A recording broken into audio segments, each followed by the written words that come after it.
Hi, this is Krishna Iyer with the Iyer Think Tank in Delray Beach. I thought I'd go through a short podcast today for multiple reasons, actually. One is that my understanding of this war and what the media has been doing in this war, I have serious qualms with the way the media has behaving and the way the Trump administration has been distorting the facts of this conflict. And it's across the Western hegemony, we know it. Okay, we know the Western media, the Western hegemony loves to paint others as criminals and paint themselves as saviors. But I think in this conflict, it's even worse. Donald Trump first says he's sending troops to the state of Hormuz.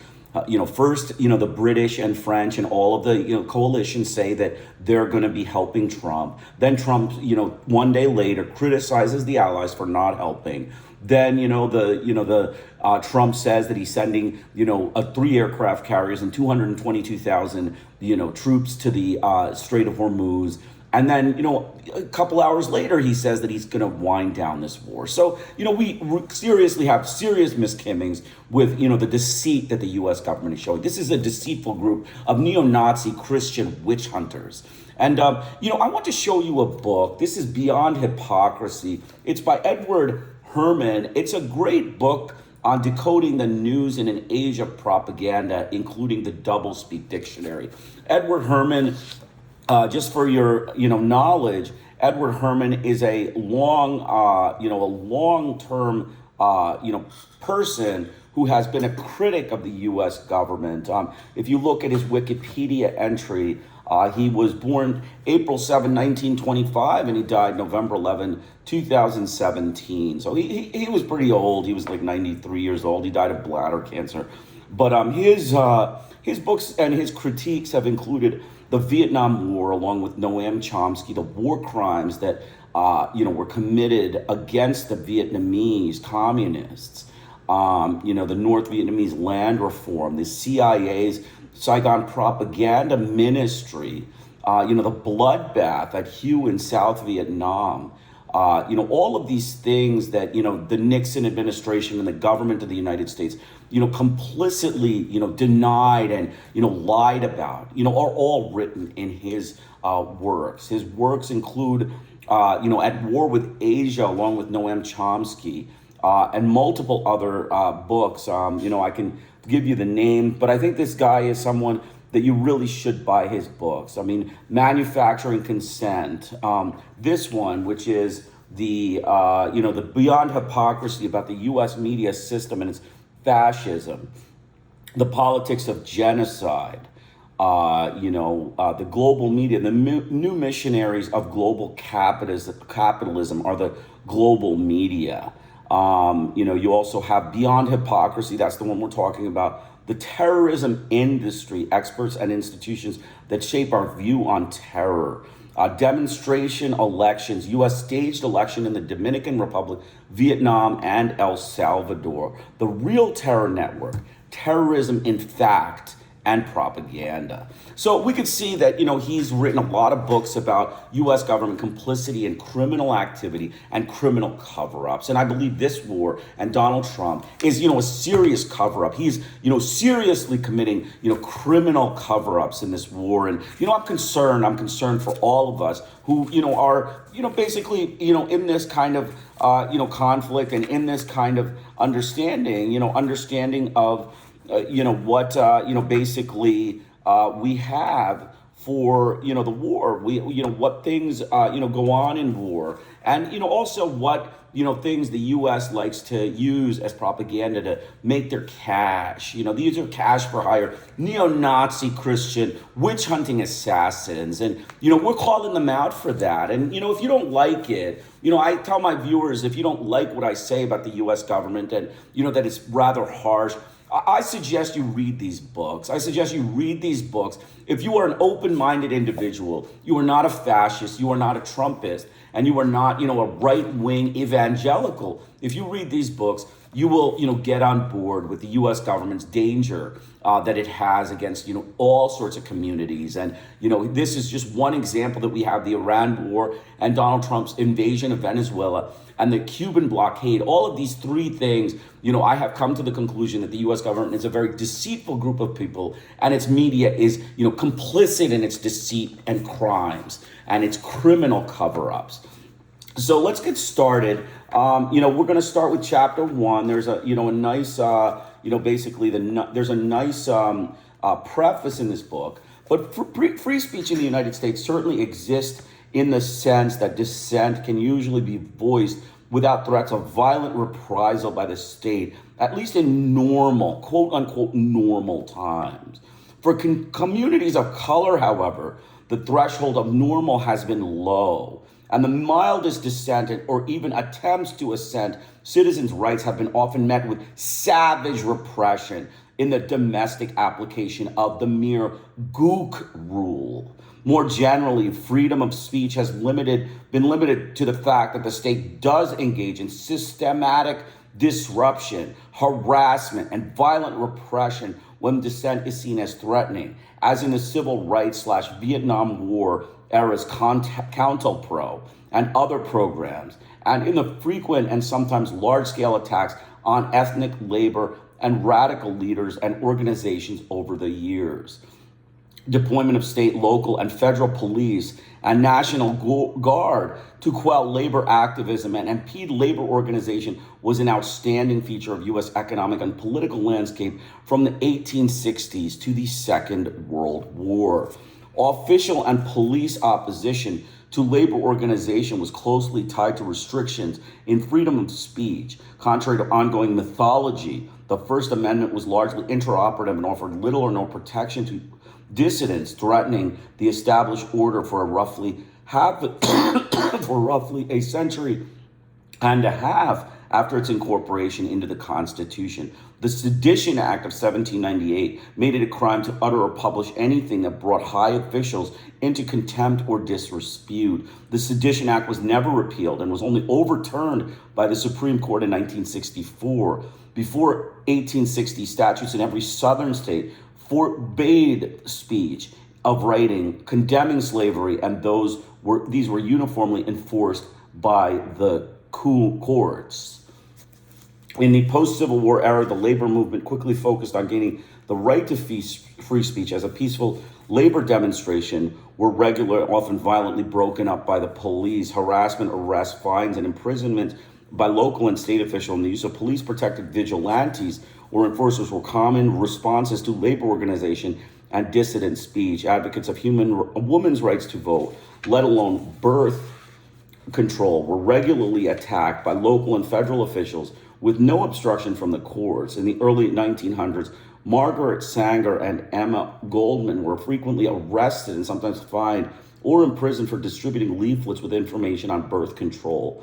Newspapers that offended the postmaster, which included almost anything on the subject of sex or women, were denied the use of the mail. In 1917, women picketing in the White House or protesting in a nearby park seeking support for a constitutional amendment giving women the right to vote were arrested and jailed for obstructing traffic or disorderly conduct. The Espionage Act of 1917, an extraordinarily repressive piece of legislation and literally outlawed criticism of the World War I, resulted in over 2,000 criminal prosecutions. Despite the challenges, none were revered by the Supreme Court on First Amendment grounds. The almost complete repressive history began to change only in 1919, improving slightly over the next 40 years and more rapidly from early 1960s. It continues. We continue to talk about the COINTELPRO papers. The propaganda campaign, UNESCO, the free flow of information. This is all in chapter 1. I'm going to just talk a little bit in general about this book. This book is about doublespeak, the misuse of words by implicit redefinition, selective application of snarl and purr words, and other forms of verbal manipulation. The usages are integral to language in a world of growing professionalism in advertising, public relations, and news management, and increasingly urgent demands for these services in business and politics. In the business world, the growth of doublespeak also results from intensifying market pressures, along with the challenge of selling indistinguishable, if not downright noxious goods as exceptionally worldwide. In the political sphere, the principle of marketing goods has been extended to the packaging and selling of politicians, with commercial tactics and strategies completely supplanting any sense of obligation to informational substance and the requirement of a genuine democracy. The large, indeed widening gap between elite aims and practice and the needs and interests of the underlying population also requires the constant application of refinement and doublespeak. Increased pressure on corporate profits resulting from intensified international competition and sluggish productivity growth from the late 1960s to present led the corporate community to abandon the World War II social accord with labor and to roll back wages, working conditions, unionization, and government benefit to workers. The corporate counter-revolution has had its political counterpart in the rightward shift of media and politics, and in due course in the Reagan and Bush presidencies, which elevated the corporate attack on the working class and social wage to the level of national policy. It is therefore not surprising that the hourly real wage of U.S. workers was lower in 1991 than it was in 1973, and that economic insecurity is endemic. At the same time, the upper classes have been treated solicitously, and the structures of federal taxes and expenditures have shifted even further in their favor. The increased grassroots mobilization and activism of the past 25 years has also threatened elite interests, highlighting the widening gap between elite and mass aims and perspectives. The sharpened awareness has stimulated efforts at popular participation in government, producing what establishment spokesperson referred to as a crisis of democracy. The sharpened awareness has stimulated efforts at popular participation in government, which the government or established spokesperson call it a crisis of democracy when they have multiple viewpoints. That is the U.S. government's statement. These are statements by the establishment that it is a crisis of democracy to have too many people talking about being aware of what the government is doing and their aims. This is a racist, fascist group of neo-Nazi Christian witch hunting gangsters. That is what they are. The kind of threat from the masses was anticipated and feared by the country's leaders from the earliest years. They saw themselves as natural leaders and the non-property masses as rabble, unfit for participation in government and posing a problem of control. The Federalist Paper number 10, James Madison, noted the difference between the permanent interests of society, i.e. property interests, and those of the majority, and the possibility that the majority would use the vote to redistribute wealth and income. He took heart in the great size of the country and the fragmentation of the population, which he anticipated would allow the natural leaders to prevent the interests and desires of the majority from being realized. An elite-dominated press would also serve to protect the permanent interests. Although oddly enough, in 1822, an older, perhaps more democratically inclined Madison wrote that a popular government without popular information or the means of acquiring it is but a prologue to a farce or a tragedy, or perhaps both. The farce come tragedy attained new heights in the post-World War II era, in which spokesperson for the permanent interest, quote unquote permanent interest, saw the need to quote unquote scare hell out of the masses in order to pursue their, quote, national security concerns to the furthest reaches of the globe and into outer space. In his essay on, quote, politics and the English language, George Orwell observed the political language serves to obfuscate an indefinite reality. In our time, political speech and writing are largely the defense of the indefensible. Okay, the political speech is defense of the indefensible. It means that when you politically speak, You defend yourself when there is no basis for defense, is what he's saying. The political language has to consist largely of euphemism, question begging, and sheer cloudy vagueness. And those are the things we see in the media today. Sheer cloudy vagueness, euphemism, and question begging that Trump has been doing all through his, term. The great enemy of clear language is insincerity. Where there's a gap between one's real and one's declared aims, one turns, as it were, instinctively to long words and exhausted idioms, like a cuttlefish squirting out ink. So, basically, when you are insincere in what you say, which is what the media is right now, insincere, then you are basically, you are, taking long words and exhausted idioms and just putting them out, and people are, forced to read this stuff, and it is nonsensical, it is farcical, and it is lies, it is propaganda lies. And I don't know which establishment is doing this, but that establishment needs to stop doing this. Otherwise, America is just going to retreat into some fascist hell that, just, free falls from world polity. Like, world governments don't respect this sort of, lies and insincerity in reporting. They don't respect the U.S. press at all in their insincerity and their, one-sided biased reporting. And that is the goal of this. Beyond hypocrisy, U.S. government, beyond hypocrisy. So continuing on, the book describes a world of cuttlefish squirting out ink, explaining the deliberate enlargement of inequalities under the guises of reducing entitlement, quote unquote entitlement, pruning the, quote, fat in social budgets, eliminating, quote, boondoggles that sap the incentives of the, quote, undeserving poor, and, quote, getting government off our backs, while at the same time unleashing junk bond entrepreneurs, green mailers, leveraged self-dealers, deregulated savings, and loan managers with taxpayer-insured deposits, purveyors of, quote, market intelligence, Pentagon contractors or freedom fighters and freedom screwdrivers and other entrepreneurs and at home.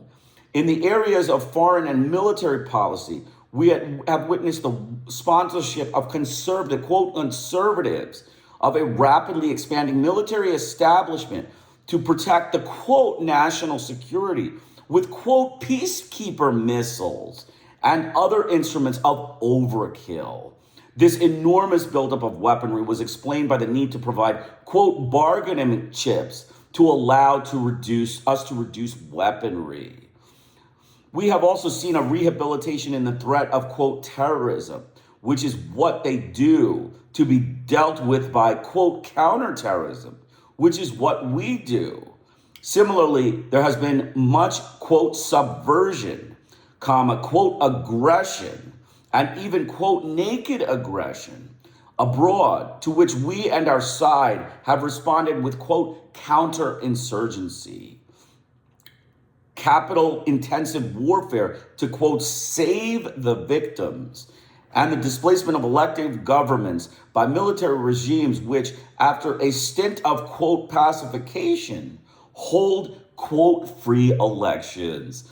Very good, quote, free elections, quote, peacekeeper missiles, quote, counterinsurgency, quote, terrorism, quote, aggression, naked aggression, and subversion, quote, subversion. All of these are examples of what the U.S. government, propagandizes in a hypocrisy, an unending hypocrisy on the basis of what they say. They, are complete hypocrites. And Donald Trump, to the T, has been following this program for his administration. It is just, just a deceptive mess. I mean, U.S. media is a deceptive mess. It is racist, one-sided, biased reporting, and it is telling all lies. And, whether Trump is doing it, whether the establishment is deliberately trying to mislead, individuals, minorities, immigrants, whatever it is against international rules. And the U.S. can, in a vacuum, do whatever it wants. No one cares. But, criminal cover-ups are things that, you shouldn't be allowed to do. And world governments know that it's not legal to criminally cover things up. And America is a group of criminal cover-ups. They're neo-Nazi, Christian, racist, witch-hunting gangsters. And the Iran war has demonstrated that. In his essay, Orwell stressed deliberate obfuscation of the villain and perversion of language. Elsewhere in his writings, however, there is more subtle understanding of the power of self-deception and internalization that can make deception a product of, quote, sincere belief. In his novel, 1984, he notes the possibility of lying while believing. To tell deliberate lies while genuinely believing in them, to forget any fact that has become inconvenient, and then when it becomes unnecessary again, to draw it back from oblivion for just so long as it is needed, to deny the existence of objective reality, and all the while to take account of the reality which one denies. All this is indispensably necessary. It was part of the genius of President Ronald Reagan that he was able to internalize and truly believe anything that served his purpose. Others master the art of apparent sincerity in telling lies. But disputes over sincerity are essentially red herrings. Sincerity is an unmeasurable quality, and lies quickly become internalized truths when they are convenient and consistent with common belief. What is really important in the construction of a world of doublespeak is the ability to lie, whether knowingly or unconsciously, and to get away with it, and the ability to use lies and agenda or use lies and choose and shape facts selectively, blocking out those that don't fit an agenda or program. The exercise of the abilities followed President George Bush to condemn Saddam Hussein in Iraq's invasion and occupation of Kuwait in the forceful terms of a moral and principled opposition to aggression. After the Reagan-Bush administration had steadfastly supported Saddam Hussein's aggression against Iran, and after Bush himself had indulged in a straightforward aggression in Panama 1 year previously. So you can see hypocritic doublespeak. That is the American press. That is the American government. In another striking case, the 1984 Reagan administration denounced the election being held in Nicaragua by the Sandinista government because, in the words of Secretary of State George Shultz, the important thing is that if there is to be an electoral process, it be observed not only at the moment when people vote, but in all the preliminary aspects that make an election really mean something. Shultz included here a free press and access to the media by all political factions. Sandinista harassment and censorship of the Nicaraguan paper La Prensa was therefore a grave concern. On the other hand, in El Salvador's elections of 1982 and 1984, held under U.S. sponsorship to legitimate de facto military rule, the Reagan administration paid not the slightest attention to preliminary conditions, but was entirely satisfied with a successful surface imagery, quote, at the moment when people vote, meaning long lines of smiling voters and a large turnout. The violent destruction of two independent newspapers in San Salvador in 1980 and 1981 was not mentioned by U.S. government officials, nor was the murder of some 24 journalists. On March 17th, 11 days before 1982 election, 4 Dutch journalists trying to make contact with the Salvadoran rebels were killed by the, quote, security forces. Subsequently, their bodies were put on display in the San Salvador morgue, and foreign correspondents were shepherded in to see the dead reporters, their mutilated genitals fully exposed for journalistic edification. The U.S. Embassy in San Salvador did not denounce the horrendous case of state terror, nor did it or the State Department suggest that the incident might interfere with journalistic freedoms or compromise the integrity of the forthcoming election in El Salvador. So you can see, Ronald Reagan, a complete hypocrite. He allowed the slaughter of journalists in El Salvador. Meanwhile, he criticized the Nicaraguan elections as fraud, simply because La Prensa was banned. So in El Salvador, it's okay to slaughter journalists, to have one-sided reporting and talk only about the right-wing greatness. But in Nicaragua, you have to have open discussion with right wing groups, and you have to allow right wing groups. And I think Donald Trump, falls into this. Okay, he is pro right wing. He is okay with slaughtering journalists in the left wing, so that he can get his right wingers to, be in power. But in a left-wing administration, for instance, in Brazil, he has a very big problem with, Francis Bolsonaro being imprisoned for, criminal activity against the government, like a coup. So that, Brazil has to accommodate and, release all their right-wing prisoners and allow right-wings to freely mingle, so that there's some chance for the right-wingers to be in power. This is an imperialist, racist, neo-Nazi Christian witch-hunting group of gangsters, hoodlums of the U.S. government. That is why they do these kinds of things, and that is why he does these kinds of things. The role of the mass media.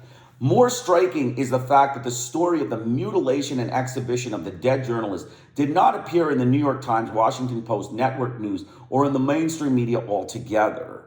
In fact, in its coverage of the 1982 and 1984 election in El Salvador, the New York Times never once mentioned the killing of the journalists or the destruction of the two independent papers. The other major papers, and even more enthusiastically, the TV networks, featured the surface phenomenon of long lines of voters and voter turnout, along with other issues on the government's agenda. By contrast, the covering of the Nicaraguan elections of 1984, voter turnout was barely mentioned, and no significance was attached to it. But questions were raised repeatedly about the constraints on La Prensa and limits on the freedom of the press. In other words, the Times and other mainstream American media followed a dichotomous agenda for the elections in the two countries, in close accord with the U.S. government's effort to support the one and denigrate the other. The process fits perfectly Orwell's principle of doublethink, to forget a fact or criterion, here for El Salvador, a, quote, preliminary condition like freedom of the press that has become inconvenient, and then when it becomes necessary again, to cast doubts on the Nicaraguan election, to draw it back from oblivion for just so long as it is needed. The internalization of this double standard was so complete that Hedrick Smith of the Times was able to apply it in a single article discussing both El Salvador and Nicaragua, apparently unaware of his total capture by doublethink. Media collaboration with the government is fostering a world of doublespeak. In fostering a world of doublespeak is essential to its use and institutionalization, and this collaboration has been regularly forthcoming. As indicated in the example above, an important aspect of the process is simply following the double standard and doublethink implicit in the official agenda. This is done with such assurance and self-righteousness, along with the regular and matter-of-fact use of extremely biased sources, mainly government officials with a political spin to execute, but that the public, dependent on the corporate media, is easily swept along on the tide of doublethink. A corollary and necessary support for the double standard, the systematic avoidance and suppression of information.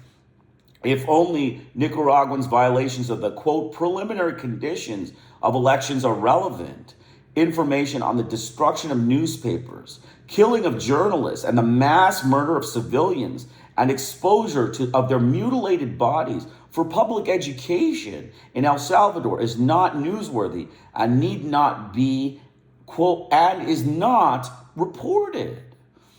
If George Bush's moral revulsion and naked aggression is taken at face value by the mainstream media, his own aggressions and supportive aggressions elsewhere need not be reported as context that would give his moral claims deeper meaning and expose their hypocrisy.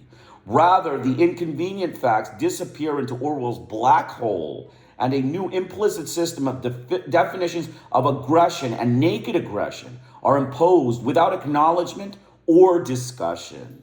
It should also be emphasized that the mainstream media not only allow the agendas of news to be bent in accordance with the state demands and criteria of utility, they also accept the presuppositions of the state without any question. Most important, they accept the nominal objectives of the state as real and rarely probe into the actual reasons for state policy and actions. As the state always proclaims benevolent aims and responsive and defensive behavior, if these remain unchallenged and any evidence to the contrary is either ignored or explained away in terms of miscalculation of tragic error, the groundwork is laid for a world of doublespeak. This would be obvious, for example, if the Soviet press had taken it as a premise that the Soviet Union was always responding to external threats, trying to contain the, quote, contain the United States, and sought to, quote, protect Afghanistan in its invasion of 1979 or Czechoslovakia in 1968. That the United States was, quote, protecting South Vietnam and defending it against somebody else's aggression in the years 1960 to 1975 was as ludicrous as analogous claims by Soviet apologists in regard to Afghanistan, but these presuppositions were maintained by the mainstream media throughout the Vietnam War. Another dramatic illustration of the importance of state-supported premises in generating doublespeak was the U.S. mass media's acceptance of the claim that the Reagan administration sought, quote, democracy in Nicaragua in its assault on the country in the 1980s. This was truly laughable, as the Reaganites were openly nostalgic for the departed Somoza dictatorship, were using as their vehicles for establishing democracy in Nicaragua an army led by ex-Somoza officials, and during the same period were supporting governments entirely free from any democratic taint on a worldwide basis. There was also an extensive and readily available record of U.S. distrust of popular movements and popular rule and support of terror regimes in Central America. In fact, and simultaneous with the crusade for democracy in Nicaragua, the Reaganites were pressing to resume full support for the murderous military government in Guatemala. An excellent case has been made that it is precisely the genuinely popular and democratic aspects of the Nicaraguan government that aroused Reaganite fears and hostility. But for the mainstream media, the U.S. government pursues benevolent goals by definition, so that if it says it seeks democracy in Nicaragua, that settles the matter. The media has failed to provide immediate facts and historical context that will clarify what the United States really aimed at in Nicaragua. They also failed to call attention to the blatant contradictions and hypocrisies, and by accepting them tacitly or explicitly, sustained or participated actively in a system of doublethink. In 1991, after Bush had saved Kuwait by destroying it, along with Iraq, he indicated that he would not press democracy on that country because this is not something we can impose by force. Except in Nicaragua, the mass media once again failed to make a comparison that would provide meaningful context. Perhaps they saw the difference in the fact that Nicaragua had the advantage of more than half a century of U.S. tutelage, which would make them ready for democracy, but only immediately after the Sandinistas' ascension to power in 1979. The preceding examples show that doublespeak is tied closely to ways of looking at the world, to political agendas and frames, to give them authenticity and seeming naturalness and inevitability. They also point up the fact that the national media, as part of the national establishment, plays a key role in allowing doublespeak to flourish. It is because of the importance of these contexts in giving words meaning and prominence, no matter how egregiously they may distort reality, that this book has a text, footnotes, and cartoons, as well as a lexicon of doublespeak. The text does not encompass all the words in the dictionary, but it puts many of them into a historical and political context and highlights their role as well as their deceptive and hypocritical qualities. The footnotes show that many of them are quite literally applicable or correspond to a historic reality. The text, at certain points, also addresses some of the systemic mechanisms that help institutionalize doublespeak, such as the claim that there is a liberal and adversary press by illiberal members of the establishment with excellent access to the liberal adversary press and the production of experts closely tied to the government who reiterate and amplify government claims and agendas in the adversary media as, quote, independent authorities. The political cartoon has flourished in recent times, and the vast majority of bullies, crooks, demagogues, and liars who have swaggered across the Reagan-Bush era, staged spouting doublespeak, have provided a cornucopia for the sharp etchings and terse lines of this cartoon art. Matt Worker came into his own in this era as a political cartoonist for Z Magazine and elsewhere, and Beyond Hypocrisy is greatly enriched by the cartoons, a number of them appearing for the first time. The dictionary covers political and, to a much smaller extent, commercial and cultural language for the entire post-World War II era, with special emphasis on the Cold War, militarization, and the arms race, the Vietnam War, and the economics and politics of the years from Lyndon Johnson to George Bush. It represents only a sampling of doublespeak language, but it includes a great many keywords and phrases like aggression and its variants, commitment, containment, defense, dole, entitlement, force, free, election, free world, independent, law and order, leader, market, moderate, national interest, quiet diplomacy, reform, responsible, restraint, and stability have all been central to the language of doublespeak, and that have also been the base on which others have been constructed. A certain coherence may be gathered from the text that puts the words into context and shows their interaction. The words and definitions in this dictionary are mixed bags. Some are straightforward descriptions of a distressing reality, counter-pro, commercial broadcasting, Free Fire Zone, Operation Mongoose, and pro-life. Others are purr or snarl words that allow a covert expression of approval or disapproval. Adventurism, coddling, entitlement, fledgling democracy, free world, leader, Marxist-Leninist, moderate, politicized, pretext, self-appointed, and stability. Some of the words are euphemisms that obscure and soften an unpleasant reality. Free world, interrogation, new federalist, pacification, peace process, public diplomacy, and tragic error. Many of the definitions summarize the implied and selective meanings of the term that have a different conventional and traditional uses. Free flow, negotiations, reform, rejectionism, or restraint. Quite a few of the definitions are playful while striving to capture some important aspect of reality: activist, calculated risk, conservatism, conspiracy, individualism, infotainment, Pac-Men, quotas, revolution without borders, and safety net. Many words and definitions fit more into one of the categories. Obviously, the definition cannot seize all the important facets of the word, or to paraphrase it, Dr. Samuel Johnson on the aphorism, some degree of truth must be sacrificed in the interest of conciseness and salient imagery. Nevertheless, it is hoped that this entire offering of dictionary, text, and cartoons will be found enlightening as well as amusing. So, there ends, a portion of the book, Beyond Hypocrisy. I just, like I said, this book review that I have is, spurned by Donald Trump's media and the U.S. media, their, campaign of deception, their doublespeak, their doublethink, their, just lies, open lies, open hypocrisy, make one statement up and then, backtrack and make another statement up, do one thing and then, say something else. This is all, a program of, racist government oppression and,